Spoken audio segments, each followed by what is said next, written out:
दोस्तों स्वागत है हमारे यूट्यूब चैनल में। आज हम ऐसे टॉपिक पे बात करेंगे जो कि आपके एग्जाम बोर्ड में 2 नंबर पे या 4 नंबर पे सवाल हर एक बार आता है। सवाल है और टॉपिक है कि निर्देशांक ज्यामिति। निर्देशांक ज्यामिति जो है इसमें आपको कभी 2 नंबर पे सवाल पूछ लेंगे, कभी 5 नंबर पे सवाल पूछ लेंगे। करना क्या है आज इस पर सबसे पहले हम फॉर्मूले की बात करेंगे। फॉर्मूले में जो है हम आपको ऐसे फॉर्मूला बताएंगे जो आपको याद नहीं करना पड़ेगा, लेकिन याद करने से ज़्यादा उसको समझना पड़ेगा कि कैसे उसको बनाएंगे, क्या करेंगे, नहीं करेंगे। चलिए स्टार्ट करते हैं। देखिए सबसे पहले करना क्या है, टॉपिक में जो है टॉपिक में त्रिभुज है। क्या है? त्रिभुज है। और इस त्रिभुज में आपको दे देगा कि मान लीजिए इसका नामकरण ए कर देगा, बी कर देगा, सी कर देगा। यहाँ पर दिया है x1, y1, यहाँ पे दिया है x2, y2 और यहाँ पर दिया है x3, y3। अब यहाँ पर देखिए क्या करना है। ऐसे आपको जो है दिया रहेगा, लेकिन इसमें फॉर्मूला जो कैसे याद करेंगे, फॉर्मूला देखिए कैसे याद करना है। सबसे पहले यहाँ पर फॉर्मूला क्या होता है, बोलेगा कि इस त्रिभुज का क्षेत्रफल ज्ञात करिए। इस त्रिभुज का क्षेत्रफल ज्ञात करिए। कैसे क्षेत्रफल निकालेंगे, देखिए यहाँ पर दे देगा, यहाँ पर देगा त्रिभुज का क्षेत्रफल ज्ञात करिए। ऐसे आपको दिया रहेगा, यहाँ पर कुछ मान दिया रहेगा, यहाँ पर कुछ मान दिया रहेगा और यहाँ पर कुछ मान दिया रहेगा। आपको करना क्या है, सबसे पहले अगर ऐसा दिया रहे तो आप कौन से फॉर्मूला पे उस सवाल को हल करिएगा। देखिए हल कैसे करना है। सबसे पहले इसका फॉर्मूला जो है याद कैसे रखना है। वो 1/2 रहता है। क्या रहता है? 1/2। और ये क्या है? ये मोड है, मोड। अब यहाँ से क्या करना है, आप चाहे यहाँ से इधर आइए और इधर से इधर जाइए, फिर इधर से यहीं आना है। या तो करना क्या है आपको, आप पहले इधर से इधर आए। अगर आप ऐसा नहीं चलना चाहते हैं तो इधर से इधर भी और इधर से इधर भी आ सकते हैं, लेकिन सिंपल तरीका याद रखने का अच्छा तरीका इधर से इधर है। आपको इस तरीका से चलने पर ज़्यादा फॉर्मूला याद रहेगा। देखिए करना क्या है, यहाँ पर क्या है, x1 है। यहाँ पर सबसे पहले क्या लेना है, x1 लेना है। अब क्या रहेगा, यहाँ जो x1 लिए हैं, यहाँ के बाद हमको इस टर्म को छोड़ करके यहाँ से लेना है, यहाँ से आगे लेना है। लेना क्या है, y2 और y3। क्या लेना है, y2 और y3। यहाँ पर क्या करेंगे, y2 माइनस y3।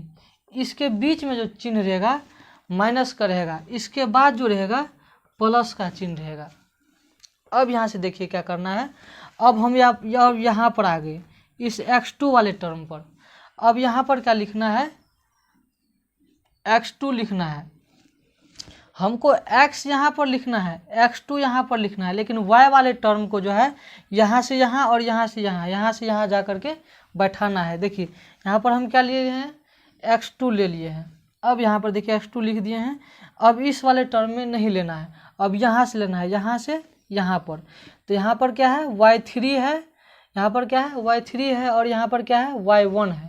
तो यहाँ पर क्या लिख देंगे, y3 माइनस y1। इस बीच में माइनस का चिन्ह रहता है, ध्यान रखना है। सबसे पहले चिन्ह याद रखना है और किधर से किधर जा करके फॉर्मूला को याद रखना है। हम यहाँ पर देखिए बता रहे हैं, इसको ध्यान से समझिएगा कैसे याद रखना है।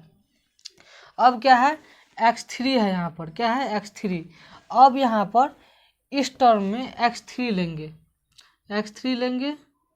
यहाँ पर यहाँ पर प्लस का चिन्ह भी होगा। यही प्लस का चिन्ह या माइनस का चिन्ह में अगर आप गलती करेंगे तो पूरा का पूरा मान गलत आएगा। यहाँ पर देखिए, यहाँ पर क्या लेंगे, x3 लेंगे। अब देखिए x3 यहाँ पर है तो इस टर्म वाले को नहीं लेना है, लेना क्या है, इधर से लेना है। इधर से क्या लेना है, यहाँ पर लेना है y1 और यहाँ पर लेना है y2। अब कोई बोलेगा कि y1 है तो y1 में से y2 बड़ा है और y1 है तो इसमें तो बड़ा है तो बड़ा में से छोटा घटाएंगे। ऐसे नहीं होता है। हमको इधर से जैसे आए वैसे इधर से भी जाना है, जैसे इधर से चले वैसे इधर से भी चलना है। इसीलिए यहाँ पर क्या करना है, y1 में से y2 को घटाना है। क्या लिखेंगे यहाँ पर, y1 माइनस y2 लिखेंगे। आशा करते हैं आपको यह फॉर्मूला समझ में आया होगा। अब इसी सवाल पे, इसी टॉपिक पे हम आपको सवाल बताएंगे और बेहतरीन सवाल बताएंगे, और आपको एग्जाम हॉल में ज़रूर पूछेगा इस टाइप का सवाल, ध्यान रखना है। ये 2 नंबर में पूछेगा या 5 नंबर में पूछेगा, लेकिन पूछेगा ज़रूर। चलिए अब हम सवाल बताते हैं, सवाल लिखते हैं और उस पर आपको सही तरीक़ा से समझाते हैं। अगर आपको फॉर्मूला समझ में आया होगा तो आपको सवाल भी बहुत बेहतरीन तरीक़ा से समझ में आएगा। दोस्तों, आपको लगा कि नहीं पूछा जाता है, इसके लिए हम जो है 2025 का क्वेश्चन बैंक भी रखे हैं। इससे सेलेक्टेड और इसी प्रकार के क्वेश्चन हम आपको बोर्ड पे दिए हैं और इसमें से हम छांट करके ये सवाल दिए हैं और पहले टॉपिक बताए हैं और हम सवाल पहले करेंगे। देखिए सवाल क्या करना है। सवाल आपको पूछेगा त्रिभुज का क्षेत्रफल ज्ञात करें। त्रिभुज का क्षेत्रफल ज्ञात करें जिनके शीर्ष बिंदु क्रमशः 0,4, 3,6 और -8,2 दिया रहेगा। आपको बोलेगा कि त्रिभुज का क्षेत्रफल ज्ञात करना है। सबसे पहले आपको हम अभी फॉर्मूला बताए हैं। फॉर्मूला आप जितना बेहतरीन तरीक़ा से समझे होंगे उतना ही आपको अच्छा लगेगा इस सवाल को बनाने में और हल करने में। देखिए चुटकी से सवाल को हल करना है। सबसे पहले यहाँ पर एक त्रिभुज का आकार बनाएंगे, सब का मान लिख देंगे, उसके बाद इस सवाल को हल करेंगे।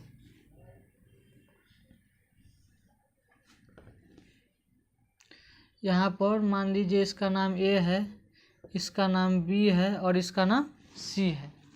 अब यहाँ पर देखिए पहला शीर्ष का जो है, ये पहला शीर्ष का मान है 0,4, 0,4। अब यहाँ पर देखिए दूसरा शीर्ष बिंदु का नाम है 3,6, यहाँ पर है 3,6। चौथा बिंदु का नाम, तीसरा बिंदु का क्या नाम है, -8, -2, -8, -2। अब यहाँ तक आपको समझ आ चुका होगा कि इसी प्रकार से इस सवाल को हल करना है। अब सबसे पहले हम इसका मान लिख देंगे कि किसको क्या मानना है। जैसे फॉर्मूला में लिखे थे वैसे आपको यहाँ पर भी लिखना है। जैसे देखिए यहाँ पर हम लिख देंगे, यहाँ पर ज़्यादा बेहतरीन समझ के लिए हम यहाँ पर लिख देते हैं। वैसे आप एग्ज़ाम हॉल में जितना अच्छा से लिखिएगा उतना अच्छा आपको मार्क भी देगा। यहाँ पर देखिए हम लिख देंगे x1 बराबर, यहाँ पर क्या है 0, और यहाँ पर लिखेंगे y1 बराबर 4 लिख देना है। इस टर्म में समझ आ गया होगा। दूसरा टर्म में देखिए x2 बराबर क्या लिखेंगे, यहाँ पर 3 लिख देंगे और y2 बराबर क्या होगा 6 होगा। इसी प्रकार यहाँ पर x3 बराबर क्या होगा -8 होगा और y3 बराबर क्या होगा मेरे भाई, यहाँ पर हो जाएगा -2। यहाँ पर -2 लिखा हुआ है, यहाँ पर क्या लिखा है -2 लिखा है। आपको यहाँ तक समझ में आ गया होगा। अब देखिए अब हमको क्या करना है, फॉर्मूला पे बैठाना है। फॉर्मूला क्या था मेरे भाई, यहाँ पर देखिए फॉर्मूला का यूज हम करते हैं क्षेत्रफल निकालने के लिए। सबसे पहले यहाँ पर लिख देंगे क्षेत्रफल बराबर, यहाँ पर शॉर्ट नाम लिखे हैं, आपको समझ में आया होगा। क्षेत्रफल था 1/2, यहाँ पर मॉड है, क्या है मॉड है। अब यहाँ पर क्या था x1 था, क्या था x1 था। उसके बाद क्या था y2 - y3 था, क्या था y2 - y3 था। अब यहाँ पर प्लस का चिन्ह था। अब यहाँ पर क्या था x2 था। x2 के बाद क्या था y3 - y1 था, क्या था y3 - y1 था। अब देखिए क्या है, यहाँ पर प्लस का चिन्ह था, यहाँ पर था x3 था। अब यहाँ पर x3 के बाद y1 - y2 था, क्या था y1 - y2 था। अब यहाँ पर देखिए इस सवाल को कैसे हल करेंगे। यहाँ पर जो जो आप मान लिखे हुए हैं यहाँ पर उसको यहाँ पर बैठा देना है। अब देखिए कैसे बैठाएंगे इसको, बहुत ही सिंपल तरीक़ा से इस सवाल को हल करना है। यहाँ पर यहाँ क्या है 1/2 हो जाएगा। उसके बाद x1 का मान यहाँ पर क्या है 0 है, 0।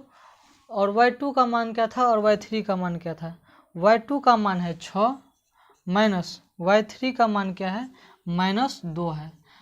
यहाँ पर जो है सबसे ज़्यादा आपको चिन्ह का ध्यान रखना है। आप सबसे ज़्यादा चिन्ह पर ध्यान रखिएगा, तब जा कर के प्लस माइनस को देखते हुए आपका सही उत्तर आएगा। यहाँ पर क्या है दोस्तों, प्लस है। चिन्ह जैसे जैसे इसमें लिखा है वैसे लिखना है आपको। यहाँ पर x2 का मान क्या है, यहाँ पर x2 का मान 3 दिया है। और क्या है y3 माइनस y1, y3 का मान क्या है, यहाँ पर -2 है और यहाँ पर माइनस का चिन्ह, और यहाँ पर क्या है y1 का मान 4 है। अब यहाँ से देखिए फिर से ये प्लस है, x3 का मान अब हमको बैठाना है। x3 का मान क्या है, -8 है। यहाँ पर देखिए -8 है, अगर आप इसको ऐसे लिखिएगा -8, तो इसको क्या करना पड़ेगा, प्लस और माइनस का गुना करिएगा तो माइनस हो जाएगा। इसीलिए हम यहाँ पर क्या करते हैं, इसको -8 लिख देंगे तब पर भी चलेगा। हम यहीं पर इसका क्या करते हैं, क्रिया कर देते हैं। -8 कर दिए। अब देखिए इस टर्म में क्या है, y1 माइनस y2 है। क्या है, y1 माइनस y2 है। y1 का मान कितना है, 4 है। और y3 का मान, y2 का मान क्या है, यहाँ पर देखिए y2 का मान क्या है, 6 है। यहाँ पर 6 है। यहाँ तक आपको समझ में आ गया होगा। अब देखिए हम इसका क्या किए, मान पुट कर दिए। क्या कर दिए, मान पुट कर दिए हैं, मोड़ लगा दिए हैं। अब इस सवाल को हल करना है। देखिए हल कैसे करेंगे, सबसे पहले यहाँ पर 1/2 है, 1/2 है। अगर आप इसको इसमें से घटाइएगा, क्या करिएगा, ये माइनस है और ये माइनस है, माइनस माइनस क्या हो जाएगा, प्लस हो जाएगा। ठीक है, तो प्लस हो जाएगा तो 6 और 2 जुड़ जाएगा, कितना हो जाएगा, 8। और 8 को इस 0 से गुना करिएगा तो क्या हो जाएगा, यहाँ पर 0 ही हो जाएगा। यानी इसका क्रिया करे न करे आप बात बराबर हो जाएगा। वैसे भी हम इस अंदर में कुछ करे न करे कोई फर्क नहीं पड़ता है। बाहर में अगर 0 से गुना कर देंगे तो 0 हो जाएगा। आपको पता होगा कि कोई भी बड़ा से बड़ा चीज़ हो और उसमें 0 से गुना कर दिया जाए तो वह चीज़ क्या हो जाएगा, 0 हो जाएगा। अब यहाँ पर देखिए इस टर्म को हल करते हैं। क्या है, यहाँ पर 3 है। अब यहाँ से क्या है, -2 है और -4 है। अब -2 और -4 को जोड़िएगा तो क्या हो जाएगा, -6 हो जाएगा। अब यहाँ पर देखिए क्या है, -8 है। यहाँ पर क्या है, -8 है। अब यहाँ पर देखिए इस टर्म को जो है -6 में से -2 को घटाइएगा तो क्या हो जाएगा, +6 में से -6 जाएगा तो क्या बच जाएगा आपको, यहाँ पर -2 बच जाएगा। क्या बच जाएगा, -2 बच जाएगा। अब मॉड के अंदर इसको बंद कर देंगे। अब यहाँ पर देखिए क्या है, 1/2 है और इस 0 को हटा देना। अब माइनस यहाँ पर 3 है और -6 को गुना करिएगा तो क्या हो जाएगा, -18 हो जाएगा। क्या हो जाएगा, -18 हो जाएगा। अब यहाँ पर माइनस है और यहाँ पर माइनस है, माइनस माइनस का गुना करिएगा क्या हो जाएगा, प्लस हो जाएगा। अब यहाँ पर देखिए 8 और 2 का गुना करिएगा क्या हो जाएगा, 16 हो जाएगा। अब यहाँ पर मॉड के अंदर कर दिए। अब देखिए यहाँ पर 1/2 हो गया और यहाँ पर -18 है और +16 है। क्या बच जाएगा, यहाँ पर -2 बच जाएगा। लेकिन यहाँ पर सबसे ज़्यादा समझने वाले पॉइंट क्या है मेरे भाई, यहाँ पर जो है मॉड से कोई भी चीज़ निकलता है। अगर कोई भी चीज़ मॉड में अंदर में माइनस में है तो बाहर आने के बाद प्लस में हो जाता है। ये सबसे ज़्यादा ध्यान रखने वाली पॉइंट है कि कोई भी चीज़ मॉड के अंदर माइनस में है तो अगर उसको बाहर निकालिएगा तो क्या हो जाएगा, प्लस में हो जाएगा। यहाँ पर क्या लिखेंगे हम, इसको प्लस लिख देंगे। ठीक है, यहाँ तक आपको आशा करते हैं समझ में आया होगा। अब यहाँ से देखिए इस 2 और 2 को काट दीजिएगा, कितना बचेगा, 1 बचेगा। क्या बचेगा, 1 बचेगा।